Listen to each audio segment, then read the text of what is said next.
Halo sahabat Dikbud, di masa kebiasaan baru seperti sekarang ini, ingat selalu pesan ibu. Keluar rumah kalau penting saja ya nak, ingat untuk selalu 3M.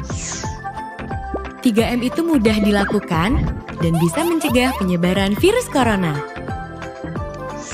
Menggunakan masker, mencuci tangan dengan sabun dan air mengalir, menjaga jarak.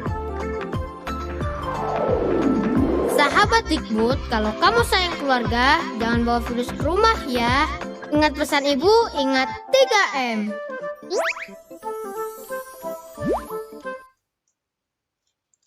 Assalamualaikum everyone. Nice to meet you today. I hope you are doing good. By the way, before we begin our lesson today, it's better for us to pray and don't forget to say Bismillahirrahmanirrahim. Okay, dear my students, to keep our healthy, it's better for us to doing 3M. What is 3M? First, jangan lupa memakai masker. Yang kedua, jangan lupa mencuci tangan. Yang ketiga, jangan lupa menjaga jarak ya.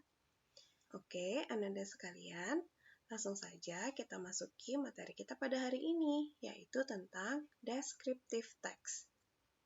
Oke, students, sebenarnya descriptive text itu udah kita pelajari ya ketika SMP. Tapi ketika di SMP, materinya itu lebih sederhana. Sementara ketika di SMA, materi yang kita pelajari itu agak sedikit high level ya. Bedanya di mana? Bedanya itu, kalau di SMA, dari segi pilihan katanya itu agak sedikit lebih sulit. Kemudian, penggunaan kalimatnya juga lebih menggunakan compound dan complex sentence.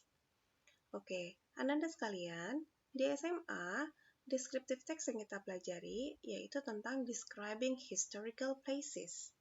Nah, menjelaskan tempat-tempat bersejarah. Anak-anak sekalian,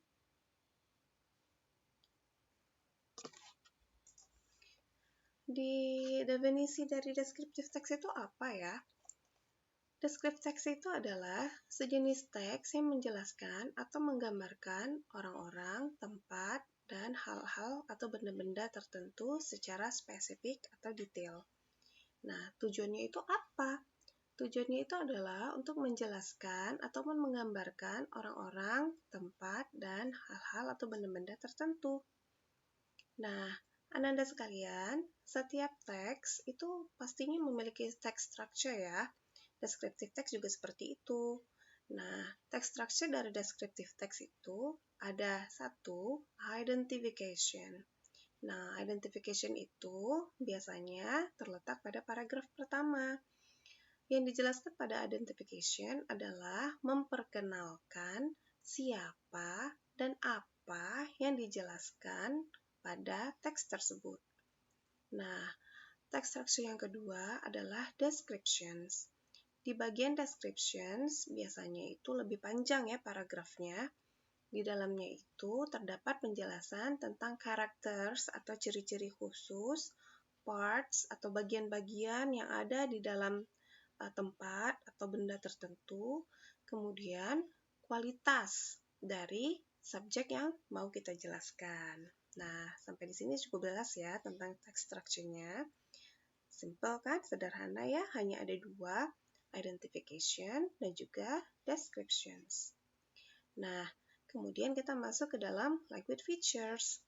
Language features ini maknanya adalah ciri-ciri kebahasaan. Nah, ini harus kita pahami ya anak-anak sekalian.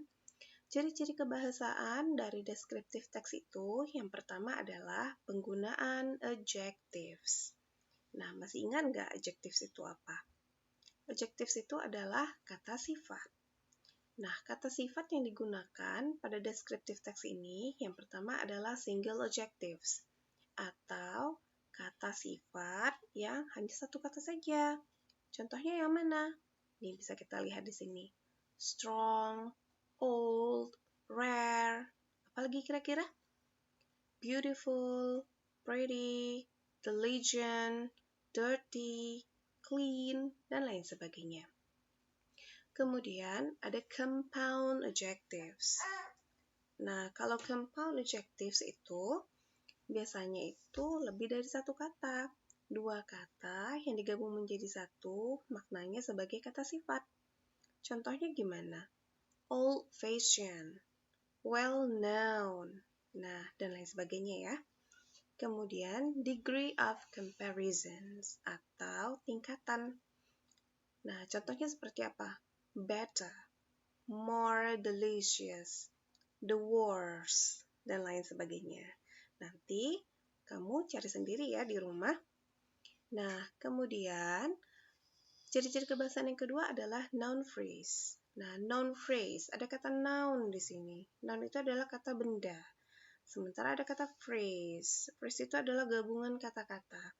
Maka, makna dari noun phrase adalah kata-kata yang digabungkan dan maknanya itu sebagai kata benda. Contohnya seperti apa? Nih, contohnya. Nice place, a high building, a legendary place, beautiful view. Nah, tapi kok di situ ada kata sifat ya? Ada kata nice, ada kata high, ada kata beautiful. Nah, emang iya. Noun phrase itu biasanya gabungan dari kata sifat dan juga kata benda. Dua kata digabung satu, jadilah dia noun phrase. Nah, kemudian ada juga yang dia kata benda dengan kata benda. Misalnya apa? Notebook. Nah, digabungkan jadi satu, ya noun phrase. Oke. Kemudian, ciri kebahasaan yang ketiga adalah simple present. Nah, simple present ini adalah tenses yang familiar kita dengar dan kita gunakan ya, sering kita gunakan. Nah, simple present itu maknanya adalah aktivitas yang sering kita lakukan. Oke, kemudian sebuah aktivitas yang memang fakta. Nah, sekarang kita lihat contohnya di sini. Istana Maimun, which is located in Medan, has an amazing story. Oke, Istana Maimun yang berlokasi di Medan memiliki cerita yang luar biasa, memiliki cerita yang menakjubkan. Nah, fakta ya, bahwasanya memang Istana Maimun itu kan punya cerita yang luar biasa di balik berdirinya Istana Maimun itu.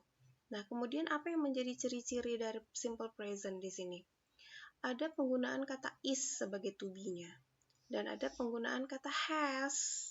Oke, nah itu ciri-ciri yang gampang yang bisa kita temukan sebagai kata kunci dari simple present. Oke, nah mudah-mudahan paham ya semuanya tentang ciri kebahasaan dari descriptive text.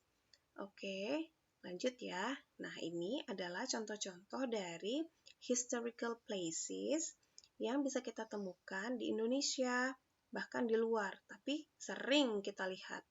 Yang pertama ini adalah Ka'bah. Letaknya di mana? Di Mekah. Oke? Every Muslims want to go there. So do I. Jadi ini adalah tempat yang sangat kita inginkan, sangat ingin kita temukan, sangat ingin kita datangi. Yang kedua adalah Jam Gadang. Jam Gadang ini letaknya di Bukit Tinggi, Sumatera Barat ya. Sudah sangat terkenal dan semuanya juga tahu, menjadi ikon dari Sumatera Barat. Yang ketiga adalah Gedung Sate. Lokasinya di Bandung, Jawa Barat. Nah, kemudian ada Museum Tsunami. Lokasinya ada di Aceh. Oke. Nah, ini adalah contoh dari historical places yang ada di Indonesia bahkan di luar yang familiar kita temukan atau kita lihat. Masih banyak yang lainnya. Oke. Nah, ini contoh dari descriptive text. Oke. The Putropang Park. Nah, mari kita telaah dari segi teks organization-nya ya. Oke. The Putropang Park is one of the relics of the Aceh Darussalam Sultanate under the rule of Sultan Iskandar Muda that can still be found up to now. Oke. Nah, biasanya di paragraf pertama itu adalah bagian identification. Nah, mari kita lihat. Sebelumnya kan saya sudah jelaskan ya, bahwasanya identification itu biasanya berisi tentang siapa dan apa yang mau kita jelaskan atau gambarkan. Nah, di sini kan kelihatan tuh, the Putropang Park is bla bla bla bla bla. Maka jelas bahwasanya yang mau kita jelaskan di sini adalah tentang the Putropang Park. Nah, lanjut ke paragraf berikutnya. The park, which was founded for the queen who came from the kingdom of Pahang, Malaysia, now becomes a historical tourist attraction.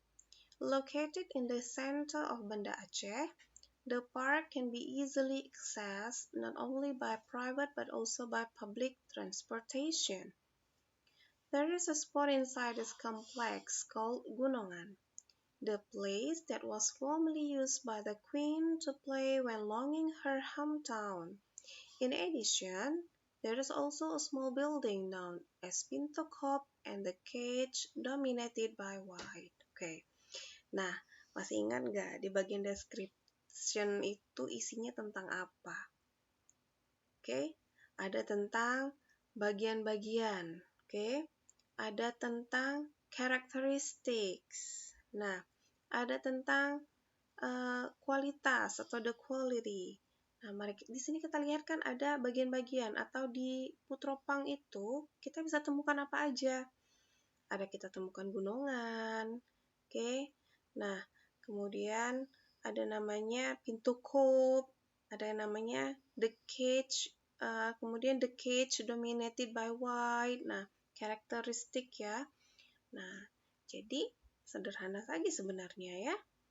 Nah, lanjut kita masuki contoh yang kedua. Nah, ini yang tadi saya bilang, almost all Muslims want to go there. Oke, the Ka'bah.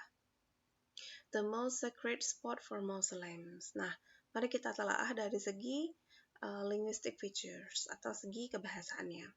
Nah, kita lihat di sini yang bertanda merah itu berarti adjective. Nah, ada tidak di sini?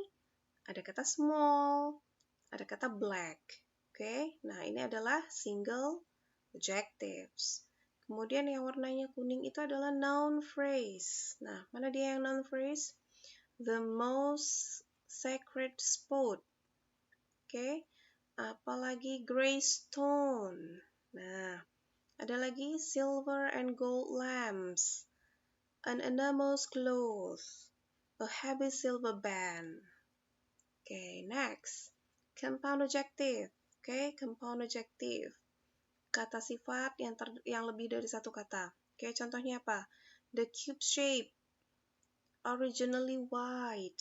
Okay, next, simple present. Okay, yang mana simple present? Yang warna hijau. Okay.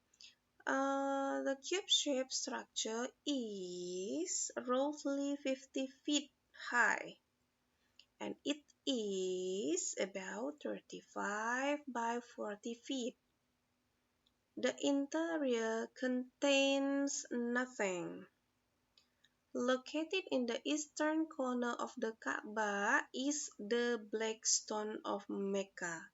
Nah, itu contoh-contoh dari simple presence. Bisa kita lihat ya sama-sama ya, jelaskan semuanya. Nah, oke, anak-anak bunda, descriptive text itu sering sekali dikaitkan dengan report text ya. Nah, hati-hati. Descriptive text dengan report text itu sangat berbeda, walaupun agak-agak mirip. Ada yang tahu nggak bedanya di mana? Kalau descriptive text itu, dia menjelaskan sesuatu secara detail atau spesifik. Sementara kalau report text menjelaskan sesuatu secara umum. Nah, misalnya contoh yang sederhana saja.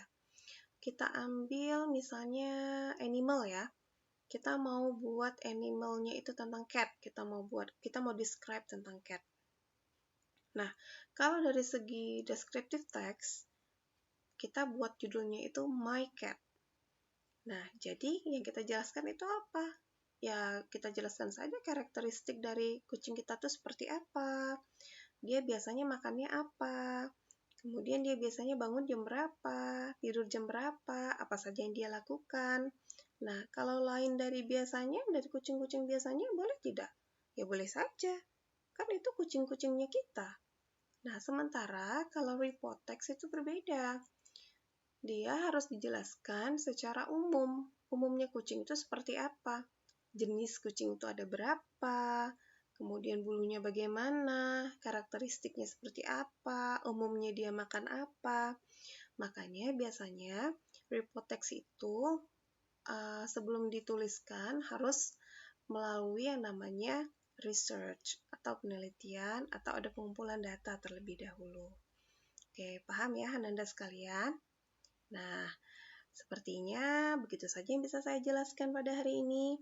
Semoga semuanya paham ya dengan penjelasan saya. I'm so sorry if I am doing something wrong. Thank you for your attention. Assalamualaikum warahmatullahi wabarakatuh.